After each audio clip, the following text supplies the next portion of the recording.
It's like, what are we dealing with? And then his back pain. It's like, okay, well, that's interesting. He was wondering if he had a kidney stone. Everything's clear, doc. I don't know why, but I have this incredible pain. And I touched his back and he jumped just like that.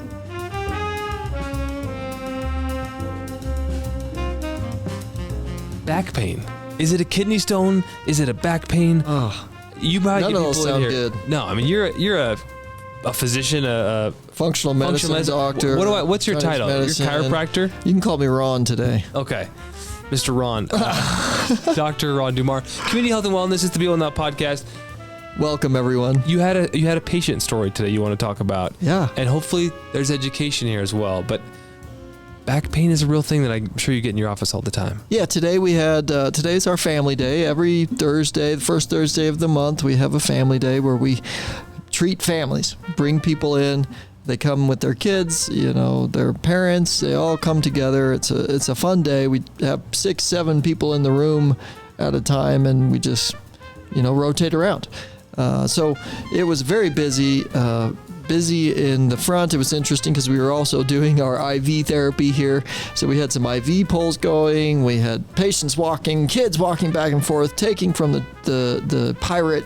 We have this pirate chest and it's got the toys in it. So kids are all grabbing their toys, and boy, there was a lot happening in the office. And one of the patients right at the end, my staff said to me, okay, this patient, actually we've just done a little triage and review with them. And essentially they're looking for, information that they can get from you and advice as to kidney pain. And that's how they introduced it to me, essentially saying they're wanting to know, can you help with some herbs? Can you provide something, maybe some nutrition that can help relieve him of his kidney pain? And so I went in, I thought, well, that's interesting. Okay, we do a lot of internal medicine stuff here. Absolutely, I can go in and we can create a plan for him. We can figure that out. If it's a kidney infection, if it's a urinary tract infection, it could be a bladder infection. It's like, what are we dealing with? And then his back pain, it's like, okay, well, that's interesting. But again, I was focused on kidney. That was the workup. That's what they kind of directed me towards. And that was all that the patient was saying. He'd seen a lot of other doctors? I went in and talked to the patient, and he had been to a number of different doctors, and they had evaluated him, done ultrasounds. They said there's no sign of a stone. He was wondering if he had a kidney stone. No sign of infection. They'd done labs. They just didn't see any of it. No blood in his urine, no cloudy urine. Everything's clear, doc. I don't know why, but I have this incredible pain. So I'm like, okay. Where was the pain? It was in his back on the lower left side, into his flank, which is around to the front, and then down into his groin area as well. Okay. And so you look at that and you go, that's really interesting. And I went and I touched back in the kidney and the spot of the kidney because I wanted to try to palpate the kidney. And I touched his back and he jumped just like that.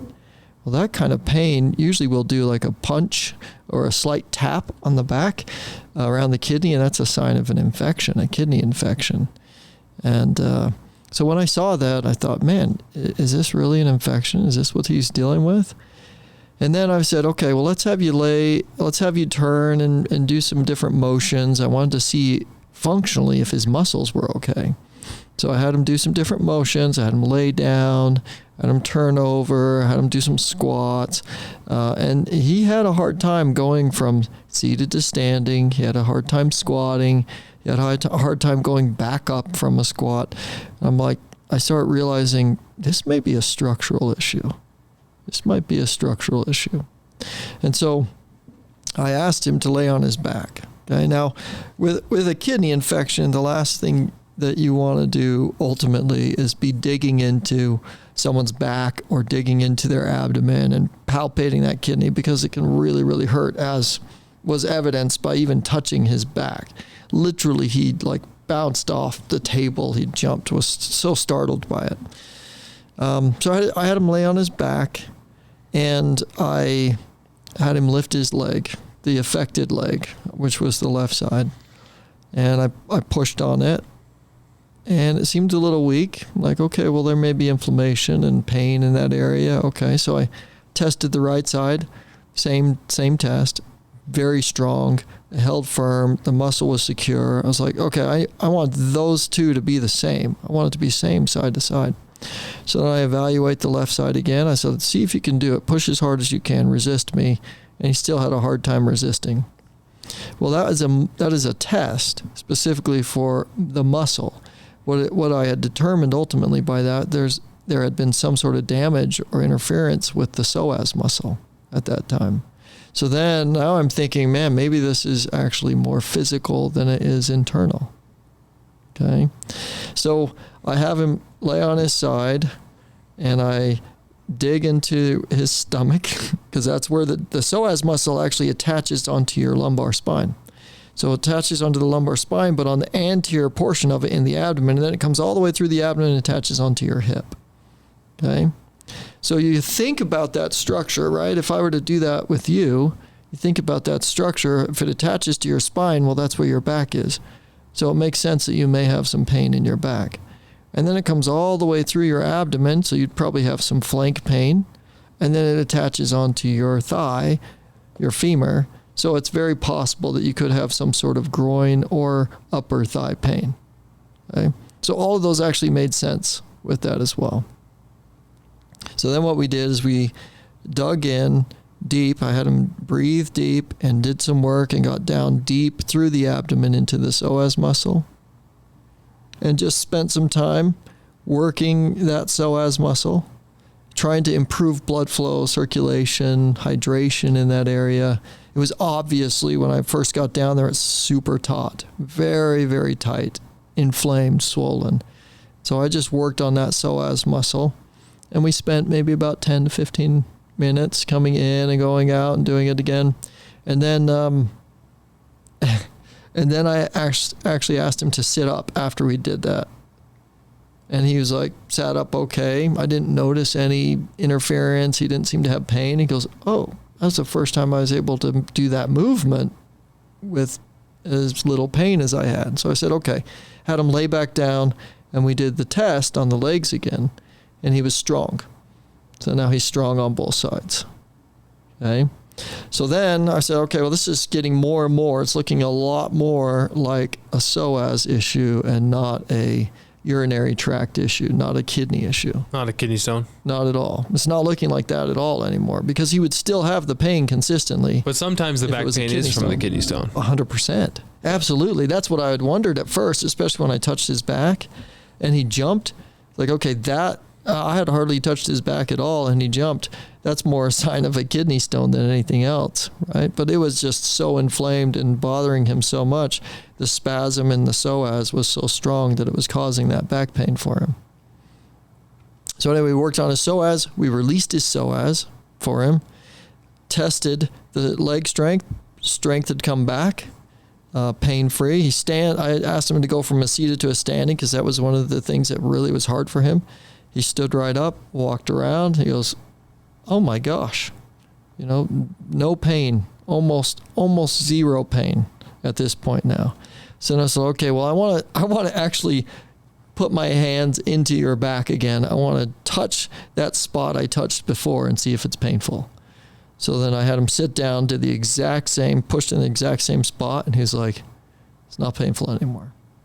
So the reason I wanted to share that with you is because there are definite things that we would go to the ER for, or we would go to urgent care for, and I'm not saying that you shouldn't, right?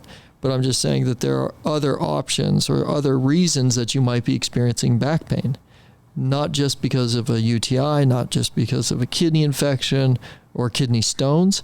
It's very, very possible that it could be the muscles that are affected. And by correcting the strength or the tone of the muscles, that pain can be alleviated.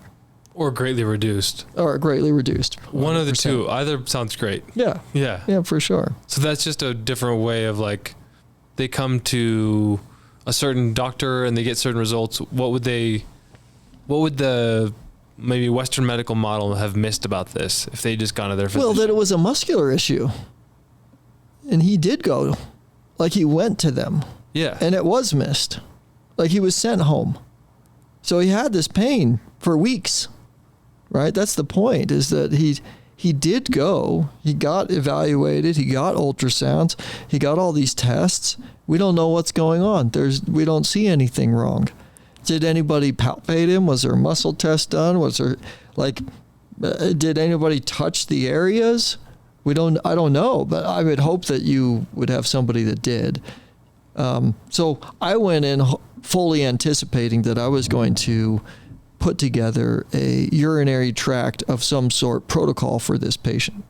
That's what my brain was like. Okay, UTI, let's see what else can be connected there. Could be bladder. What would I be doing? Where's the infection? Is there blood? I was really dialed in on the urinary tract, but that's not what it was. And so you have to, as a practitioner, and if you're looking at like, who do I want to go to? What kind of a practitioner do I want to be going to? You need to be able to have enough autonomy within your discipline to be flexible, right? So you have to be able to say, what else can cause this, right? What else can cause this pain? And certainly someone comes in and they're complaining of back pain. One of the first things you should be thinking of is muscular pain, I would think, right? Now, obviously, everyone set them up before for a stone or for kidney infection, right? That's what they were set up for.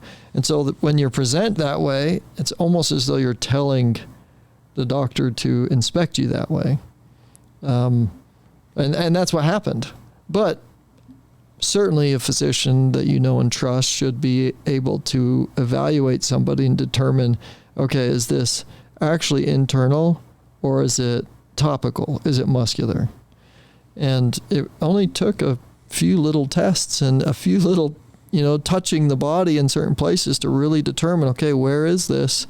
And what is it? What am I pushing on? What am I pushing on that is sending him through the roof, right? Or that's causing pain? What percentage of patients come in for the first time, I guess, having tried other options and they're like, I've been everywhere else. I'm still in discomfort and pain. I still have this chronic thing, versus they're just the naturally minded folks, less invasive. Like, I'm just going to try. I'm looking for this kind of practitioner. I'd say we probably have at least 40% of our patients that come in having tried multiple others and have resorted to me.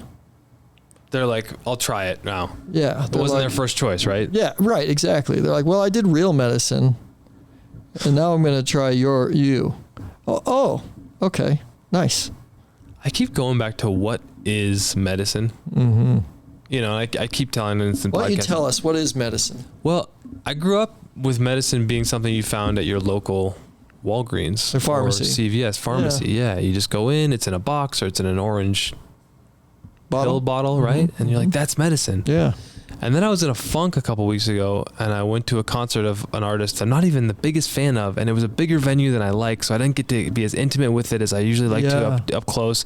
So in my head I was like, this is not, I drove to Salt Lake, I'm like, this is not it, And then like the next day, after watching the concert and really enjoying it, didn't even play my favorite song. They left it out. That's all those ways rough, that I could like pick it apart, which is what the mind does.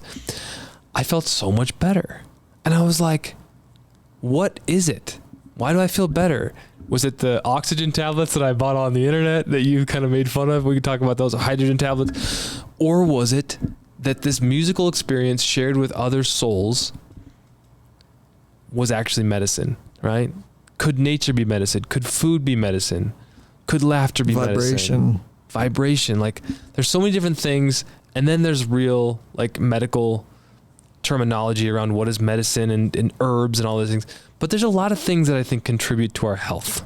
And it's not just something in an orange bottle. Absolutely. And we really should be looking, ultimately, we should be looking for the answers that support or unlock or awaken within ourselves that which supports health. Because our body has, if I get a little cut in my hand, it has the ability to clear that up, to seal it up, to patch it, and to turn it into skin so that it looks like I didn't even have that cut anymore. Our body has regenerative potential. And that's why we like to say, too, that we do practice regenerative medicine. We do practice because we're focusing to harness and enhance the most regenerative capability that we know on earth, which is our own bodies. Yeah. Our own bodies are the greatest regenerative tool we have. Let's end there.